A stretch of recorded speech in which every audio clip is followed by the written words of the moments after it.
विज्ञान कहता है कि कोई भी भारी चीज़ हवा में नहीं तैर सकती, ग्रेविटी उसे नीचे खींच ही लेगी। लेकिन क्या हो अगर मैं आपसे कहूँ कि भारत में एक ऐसी जगह है जहाँ भगवान की मूर्ति ज़मीन पर नहीं बल्कि हवा में है, बिना किसी खंभे के, बिना किसी सहारे के। सभी को मेरा सादर जय जिनेंद्र। मैं हूँ संस्कार जैन, आपका दोस्त, और आज के ब्लॉग की शुरुआत मैं कर रहा हूँ श्री अंतरिक्ष जी पार्श्वनाथ जैन तीर्थ से। हम पहुँचे हैं वाशिम जिले के शिरपुर गांव में, जो शिरपुर जैन के नाम से जाना जाता है और वाशिम से मात्र 20 किलोमीटर की दूरी पर स्थित है।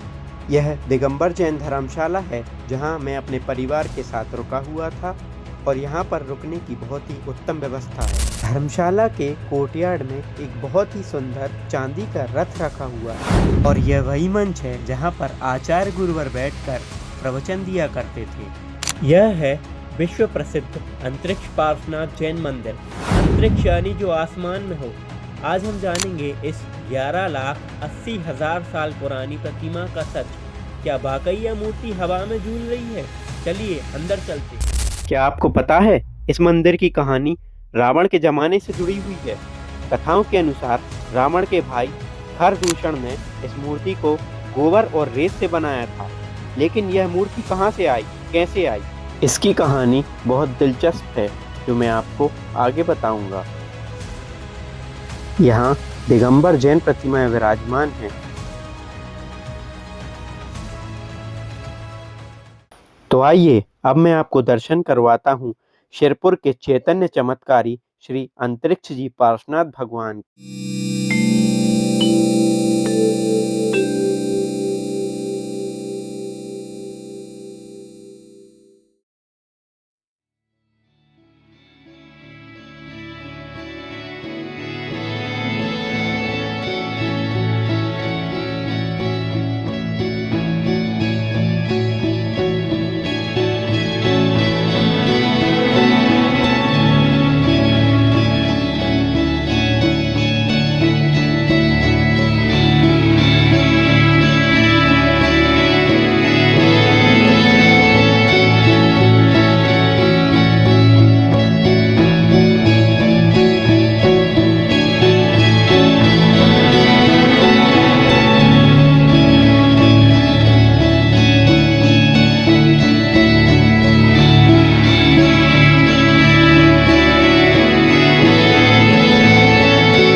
बंधुओं, अगर आप जैन हैं तो आपको पता ही होगा कि अंतरिक्ष पार्श्वनाथ जैन मंदिर 42 सालों से बंद था, जिसमें दो पक्षों का विवाद चल रहा था।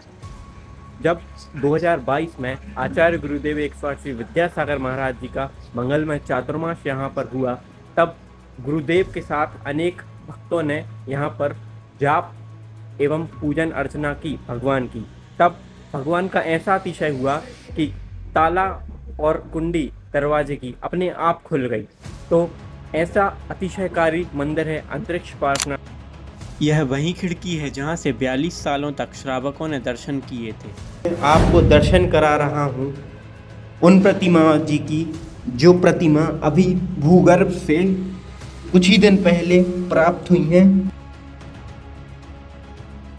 देखिए, अति प्राचीन एवं मनमोहक प्रतिमाएं विराजमान हैं श्री चिंतामणि पार्श्वनाथ भगवान की। ये देखिए, चंदप प्रभु भगवान की मनमोहक प्रतिमा।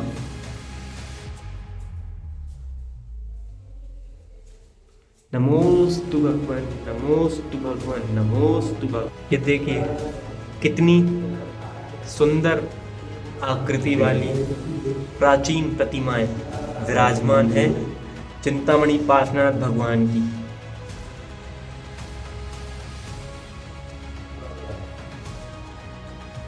यह वही प्रतिमाएं हैं जो कुछ दिन पहले भूगर्भ से प्राप्त हुई हैं। दोस्तों, अंतरिक्ष पार्श्वनाथ भगवान के दर्शन तो हमने कर लिए, लेकिन अभी यह सफ़र खत्म नहीं हुआ है।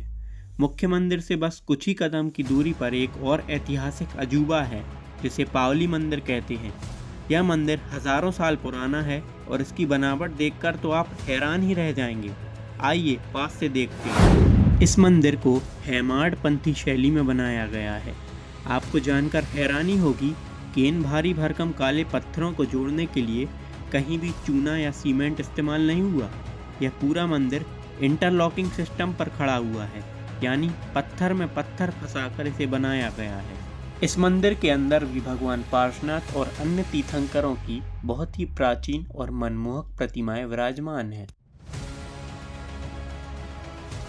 लोगों में ऐसी मान्यता है कि इस मंदिर का निर्माण एक ही रात में देवों द्वारा किया गया था, लेकिन सुबह होने पर काम अधूरा रह गया, इसीलिए इसका शिखर उस समय पूरा नहीं हो पाया था। लेकिन आप सोच रहे होंगे यह मूर्ति कैसे आई, तो बात है 950 साल पुरानी। अचलपुर के राजा श्रीपाल को कोढ़ की बीमारी थी। जब उन्होंने यहाँ के जादुई कुएं के पानी से स्नान किया तो वो पूरी तरह से ठीक हो गए। उस कुएं से यह चमत्कारी मूर्ति निकली थी। राजा इस मूर्ति को अपने साथ ले जाना चाहते थे। देवों ने शर्त रखी, राजन तुम आगे चलो, मूर्ति हवा में तुम्हारे पीछे आएगी, लेकिन पीछे मुड़कर मत देखना। राजा चल पड़े। मीलों तक रथ के पहियों की आवाज़ आती रही, लेकिन कुछ समय बाद शिरपुर आते ही राजा को शक हुआ, क्या मूर्ति सच में आ रही है? और इसी शक में उन्होंने पीछे मुड़कर देखा। बस उसी पल मूर्ति वहीं हवा में जमीन से ऊपर थम गई। पहले ये प्रतिमा इतने ऊपर थी कि इसके नीचे से एक आदमी घोड़े पर सवार होकर निकल जाया करता था, पर काल परिवर्तन होने के कारण ये नीचे आती गई। ये जो पत्थर आप देख रहे हैं, ये भगवान की प्रतिमा की खुदाई के साथ निकला हुआ था। अब ये पत्थर आप देखिए, ये पानी में तैरता है। ये देखिए, यही तो है अंतरिक्ष जी पार्श्वनाथ का अतिशय। और आप सभी भी शिरपुर आकर श्री अंतरिक्ष जी पार्श्वनाथ भगवान जी के दर्शन करके अपने पापों को नष्ट करें। वीडियो पसंद आया हो तो लाइक करें और चैनल को सब्सक्राइब करें। कमेंट में जय जिनेंद्र जरूर लिखें। मिलता हूँ मैं आप सभी से अगले ब्लॉग में। सभी को जय जिनेंद्र।